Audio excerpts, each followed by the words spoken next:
Brokerage firms ગ્રાહકો પર વધારાનો બોજ આના કારણે નાખી શકે છે। ડાયરેક્ટ મ્યુચ્યુઅલ ફંડ પ્લેટફોર્મ્સ માટે ખર્ચ વધવાની એક ચિંતા છે એ વ્યક્ત કરવામાં આવી છે। ગ્રો જેવા પ્લેટફોર્મ પર મોટો નાણાકીય પ્રભાવ આના કારણે પડી શકે છે। ગ્રોનો SIP ઇનફ્લો છે એ વધીને અત્યારે 46,624 કરોડ સુધી પહોંચી ગયો છે।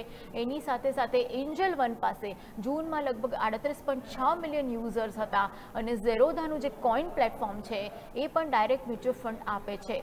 તો 2026માં સિક્યોરિટીઝનું જે સરેરાશ ટ્રાન્ઝેક્શન છે એ 8,963 રૂપિયાનું રહ્યું છે અને સાથે નાણાકીય સેવાઓમાં મોટા કદના સોદા છે એ વધુ થાય છે અને એના જ કારણે ગ્રાહકો પર આ સીધો બોજ ન આપવા સરકારની એક યોજના અત્યારે છે, પણ તેમ છતાં પણ જે પણ બોજ આવશે એ કોઈપણ કંપની પોતાના ખભે નહીં લે। પછી એ ક્વિક કોમર્સ કંપની હોય, ઈ કોમર્સ કંપની હોય કે પછી મ્યુચ્યુઅલ ફંડ પ્લેટફોર્મ્સ હોય, એ બધા અલ્ટિમેટલી એની વસૂલાત ગ્રાહકો પાસેથી કરશે। એટલે શેર બ્રોકિંગની જે કંપનીઓ છે એના પર પણ આનો બોજ આવશે અને કદાચ એના જે ગ્રાહકો છે, જે ડાયરેક્ટ ઇન્વેસ્ટર્સ છે, એના પર કદાચ આ માર એ ટ્રાન્સફર કરી શકે એવી એક શક્યતા અત્યારે વ્યક્ત કરવામાં આવી રહી છે।